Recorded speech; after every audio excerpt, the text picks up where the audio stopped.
Mga kababayan nating seniors, kung kayo ay 60 o 65 pataas at umaasa sa inyong SSS pension, pakinggan ninyo ako ng mabuti dahil mayroon akong napakahalagang balita na kailangan ninyong malaman ngayong February 2026.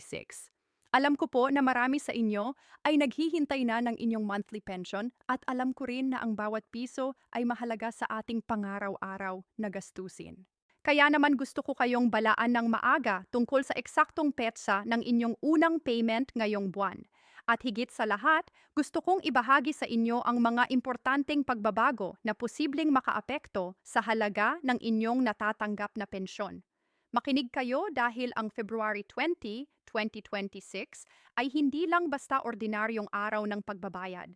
May mga nangyayaring pagbabago sa sistema ng SSS na kailangan nating maunawaan para hindi tayo maubusan ng pera o makaligtaan ang mga benepisyong dapat nating tinatanggap. Alam ko na marami sa inyo ay nagtitiwala lang sa dating schedule, pero ngayong taon may mga bagong patakaran na lumabas na posibleng magbawas o magdagdag sa inyong natatanggap na halaga. Hindi ito biro, mga kapatid. Ang ating pensyon ay ating kabuhayan. At kung hindi natin susundan ng maayos ang mga bagong tagubilin, posible tayong makaramdam ng pagkaantala o kahit pagbawas sa sweldo.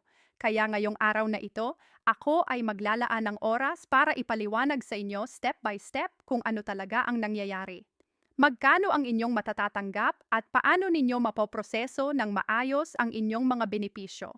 Huwag kayong mag-alala. Kasama ninyo ako sa buong prosesong ito. Magsimula tayo sa pinakamahalagang tanong. Bakit February 20, 2026 ang naging petsa ng unang payment ngayong buwan? Una sa lahat, kailangan nating maunawaan na ang SSS ay sumusunod sa isang regular na payment schedule na base sa huling digit ng inyong SS number. Ang karamihan sa mga pensioners ay tumatanggap ng kanilang pensyon tuwing unang bahagi ng buwan. Pero dahil sa mga bagong sistema ng SSS at ang pagsasa ng kanilang internal processing, ang Pebrero ngayong taon ay may konting pagkakaiba. Ang February 20 ay ang piniling petsa para sa bulk ng mga payments dahil sa technical adjustments na ginawa ng SSS upang mapabuti ang kanilang disbursement system. Ibig sabihin, kung dati ay tumatanggap kayo ng pera sa ika-10 o ika-1 ng buwan ngayong Pebrero, posibleng maging February 20 na ang inyong makukuha. Ito ayon sa opisyal na advisory ng SSS na inilabas noong Enero 2026. Ngayon alam ko na ang tanong ninyo. Nako, paano naman ako? Mayon pa ba akong matitanggap na ganoon din na halaga? Oo naman, mga kapatid, ang regular pension amount ninyo ay hindi nagbago kung walang iba pang adjustments na ginawa sa inyong account. Ang average na SSS pension ngayong 2026 ay umiikot sa PHP 5,000 hanggang PHP 8,000 para sa karamihan ng retires. Depende sa inyong kontribusyon noong kayo ay nagtatrabaho pa. Kung kayo ay may mas mataas na contribution years at mas mataas na salary credit, posible kayong tumatanggap ng PHP 10,000 or higit pa. Pero, heto na ang kailangan ninyong bantayan. Mayroon mga nagbago sa tax implications at sa mandatory deductions na posibleng makaapekto sa net amount na inyong matatanggap. Simula ngayong 2026, ang Bureau of Internal Revenue or BIR ay nag-implement ng mas mahigpit na monitoring sa pension income, lalo na kung kayo ay may ibang sources of income tulad ng rental property, business, o part-time work. Kung ang inyong total annual income ay lumagpas sa PHP 250,000, posible kayong masub sa income tax kahit na senior citizen kayo. Ito ay dahil sa train law na nagsasabing exempted lang sa tax ang unang PHP 250,000 ng total income ninyo sa isang taon. Kaya, kung ang SSS pension ninyo ay PHP 7,000 bawat buwan, yan ay PHP 84,000 sa isang taon. Kung wala kayong ibang income, ligtas kayo sa tax. Pero kung may dagdag kayong kita mula sa iba pang sources, kailangan ninyong mag-file ng tax return at posibleng magbayad ng tax sa excess amount.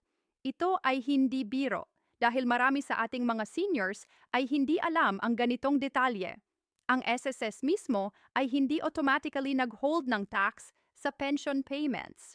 Pero ang BIR ay may karapatang i-audit ang inyong total income. Kaya ang payo ko sa inyo mga kapatid ay magtanong kayo sa nearest BIR office o sa mga tax consultant kung kailangan ninyong mag-file ng return base sa inyong sitwasyon. Huwag ninyong balewalain ito dahil ang penalty sa late filing ay maaaring umabot ng malaking halaga.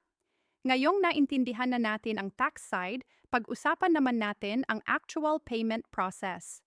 Ang February 20 payment ay i-disperse through different channels depende kung paano kayo nakaregister sa SSS. Kung kayo ay naka-enroll sa SSS UMIDE AATM card, ang pera ninyo ay automatikong i-deposit sa card na yan tuwing payment date. Ang maganda dito ay hindi na kayo kailangang pumila sa SSS office o sa bangko. Pero ang kailangan ninyong gawin ay siguraduhing active pa rin ang inyong card. Maraming seniors ang nag-report na ang kanilang UMID card ay nag-expire o nag-deactivate dahil matagal na hindi ginagamit. Kaya ang payo ko mga kapatid ay subukan ninyong mag-withdraw ng maliit na halaga ngayong linggo para i-check kung gumagana pa ang card ninyo. Kung hindi, pumunta agad kayo sa SSS branch or sa mga accredited ATM centers para mag-request ng card replacement. Ang processing time nito ay usually 10 to 15 working days. Kaya kung gusto ninyong makuha ang February 20 payment ng walang problema, mag-asikaso na kayo ngayon na ngayon. Para naman sa mga tumatanggap ng pension through bank account, ang proseso ay medyo iba. Kung kayo ay nakaregister para sa direct bank deposit, ang SSS ay magpapadala ng pera ninyo sa inyong designated account sa OB before February 20. Pero base sa mga naging report ng ibang pensioners, minsan ang actual posting sa bank account ay tumatagal ng 1 to 3 business days after the official payment date. Kaya huwag kayong magpanik kung February 20 na, pero wala pa ring nare-reflect sa inyong account. Antay lang ng February 21 or 22, pero kung lampas na ng February 23 at wala pa rin, yan na ang time na kailangan ninyong tumawag sa SSS hotline o bisitahin ang branch. Ngayon, mayroon din akong napakahalagang babala para sa inyong lahat. May mga naririnig akong report mula sa ibang pensioners tungkol sa pension clawback o pagbabawas sa kanilang monthly pension. Ano ba ang ibig sabihin nito? Ang clawback ay nangyayari kapag nakita ng SSS na may overpayment o error sa computation ng inyong pension sa nakaraang mga buwan o taon. Halimbawa, kung ang SSS ay nagbigay sa inyo ng mas mataas na pension amount dahil sa system error or incorrect data, mayroon silang karapatang i-recover ang excess amount na yan through deduction sa inyong future pension payments. Ito ay legal based sa SS law. Pero ang problema ay maraming seniors ang hindi nababalitaan ng maaga. Biglaan na lang nilang makikita na ang dating PHP 7,000 monthly pension ay naging PHP 5D500 dahil may PHP 1,500 deduction para sa recovery ng overpayment. Ang worst case scenario ay kung ang total overpayment ay malaki. Halimbawa, PHP 30,000 o PHP 50,000. Posible na ang SS ay mag-deduct nito ng malaking percentage sa loob ng ilang buwan at ito ay makaka-apekto talaga sa inyong budget. Kaya ang payo ko mga kapatid ay i-check ninyo ang inyong SSS account online o pumunta sa branch para humingi ng detailed statement of account. Tingnan ninyo kung may naka-indicate na adjustments or recovery amounts. Kung mayroon, magtanong agad kayo kung bakit at magkano ang totoong utang. Kung kayo ay hindi sumasangay ayon sa computation, mayroon kayong karapatang mag-file ng dispute or request for reconsideration. Huwag lang kayong tahimik dahil ang SSS ay hindi kusang magbibigay ng detailed explanation kung hindi kayo magtanong. Mayroon din akong magandang balita para sa inyong lahat. Alam ba ninyo na mayon kayong mga hidden benefits na posibleng hindi ninyo nalalaman? Una, kung kayo ay 60 years old pataas at naka-retire na from SSS, eligible kayo sa senior citizen discount at benefits sa ilalim ng Expanded Senior Citizens Act. Ito ay 20% discount sa lahat ng establishments tulad ng grocery, pharmacy, restaurants, at kahit sa utilities tulad ng kuryente at tubig kung residential user kayo. Pero ang kailangan ninyo ay valid senior citizen, ID mula sa Office of the Senior Citizens Affairs or OSCA ng inyong barangay. Maraming seniors ang hindi nag-a-apply nito dahil akala nila ay automatic na. Pero hindi po. Kailangan ninyong pumunta sa barangay hall, magdala ng valid ID, birth certificate at 2sec2 picture para makakuha ng senior citizen ID. Ang ID na ito ay valid for life kaya isang beses lang kayong mag-a-apply. Pangalawa, kung kayo ay member ng SSS at may matinding sakit o disability, eligible kayo sa SSS Disability Pension. So ay separate from retirement pension at ang halaga nito ay maaaring umabot hanggang PHP 10,000 or higit pa depende sa inyong contribution record. Maraming seniors ang hindi alam na pwede pa nilang i-claim ito kahit na tumatanggap na sila ng retirement pension. Ang kailangan lang ay medical certificate from SSS accredited doctor na nagpapatunay na permanently disabled kayo. Pangatlo, kung kayo ay tumatanggap ng SSS pension pero namatay na ang asawa ninyo na miyembro rin ng SSS, eligible kayo sa survivorship pension mula sa account ng inyong asawa. Ito ay additional income na maaaring tumaas ng PHP 3,000 to PHP 5,000 bawat buwan depende sa contribution ng namatay na asawa. Ang problema ay maraming widows at heirs ang hindi nag-a-apply dahil hindi nila alam na entitled sila. Kaya ang payo ko mga kapatid ay pumunta kayo sa SSS at magtanong tungkol dito. Pag-usapan naman natin ang practical ang tips para sa pagbisita sa SSS office. Alam ko na ang SSS branches ay palaging puno ng tao, lalo na tuwing first week ng buwan dahil ang lahat ay gustong mag-inquire or mag-process ng pension. Kaya ang strategy ko para sa inyo ay pumunta kayo ng Tuesday or Wednesday kasi ang Monday at Friday ay pinakamadaming tao. Maaga kayong pumunta mga 7:30 a.m. bago pa mag-open ang office ng 8 a.m. Magdala kayo ng valid ID, SSSU MIDE card kung mayroon at kopya ng latest SSS contribution record o pension statement kung available. Kung kayo ay may specific concern tulad ng clawback or missing payment, isulat ninyo sa papel ang inyong tanong para hindi kayo malito kapag kausap na ninyo ang SSS personnel. Meron ding SSS hotline na pwede ninyong tawagan 81455 kung taga Metro Manila kayo o toll-free 1800-1222-55577 kung sa probinsya.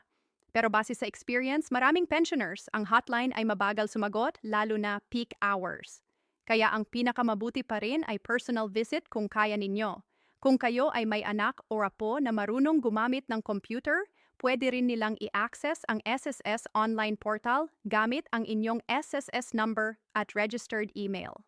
Doon ay makikita ninyo ang detailed account information, payment history at pending transactions. Ang online portal ay 247 available, kaya mas convenient kung hindi kayo makalabas ng bahay. Ngayon, pag-usapan naman natin ang strategies para ma-maximize ang inyong retirement income. Una, kung kayo ay tumatanggap ng SSS pension at may extra funds pa, consider ninyong magbukas ng high-yield savings account or time deposit sa bangko. Maraming bangko ngayon ang nag-aalok ng special rates para sa senior citizens, minsan umabot ng 3% to 4% annual interest. Kung ang SSS pension ninyo ay PHP 7,000 bawat buwan at kayo ay nakakatipid ng PHP 2,000 monthly at inilagay ninyo sa time deposit after 5 years, ay may additional na kayo ng around PHP 125,000 plus interest. Ito ay emergency fund na pwede ninyong gamitin para sa medical expenses or iba pang biglaang gastusin. Pangalawa, huwag ninyong kalimutan ang Pag-IG MP2 program kung kayo ay member pa rin ng Pag-ibig. Ang MP2 ay voluntary savings program na may guaranteed return na mas mataas kaysa regular savings account. Ang minimum contribution ay PHP 500 lang at ang inyong savings ay pwedeng i-withdraw after 5 years na may dividend. Maraming retires ang gumagamit nito as long-term saving strategy. Pangatlo, kung kayo ay may lupa o property na idle, consider ninyong i-lease ito para sa additional income. Ang rental income ay taxable. Pero kung ang annual income ninyo ay hindi lumalampas sa threshold, exempted pa rin kayo. Ang strategy ay diversify ng income sources.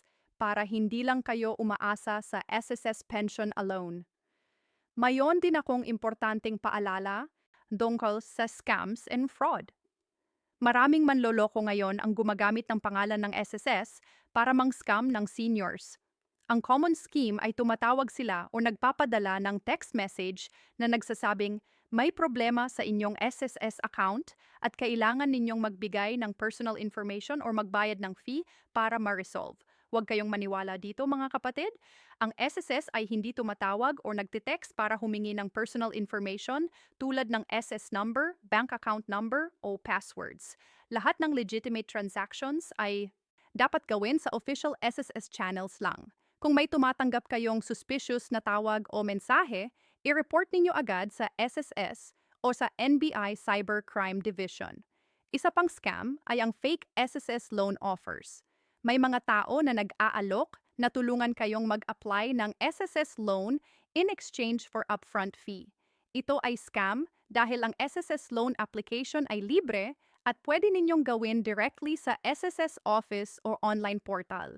Huwag kayong magbayad ng kahit ano sa mga taong nag-aalok ng ganito. Sa pagtatapos, mga mahal kong kababayan na seniors, ang February 20, 2026 SSS payment ay isang mahalagang petsa na dapat nating tandaan.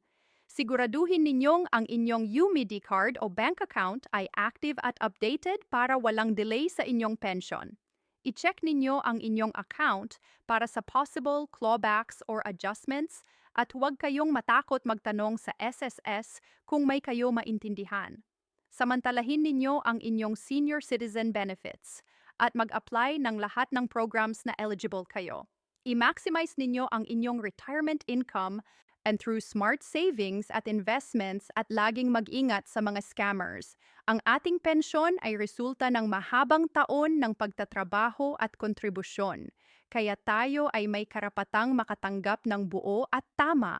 Huwag ninyong hayaang makuha ng iba o mawala dahil lang sa kakulangan ng impormasyon. Ako ay nandito para sa inyo at sana ay nakatulong ang video na ito na magbigay ng linaw sa inyong mga katanungan. Kung mayroon pa kayong ibang concern, mag-iwan ng comment sa baba at sasagutin ko ang lahat ng tanong ninyo. Magtulungan tayo bilang mga Pilipino para masiguro na ang bawat senior ay nakakakuha ng benepisyong nararapat nila. Maraming salamat sa inyong pakikinig at naway maging maayos at masagana ang inyong retirement years. Ingat po tayong lahatang muli. Mabuhay ang ating mga seniors.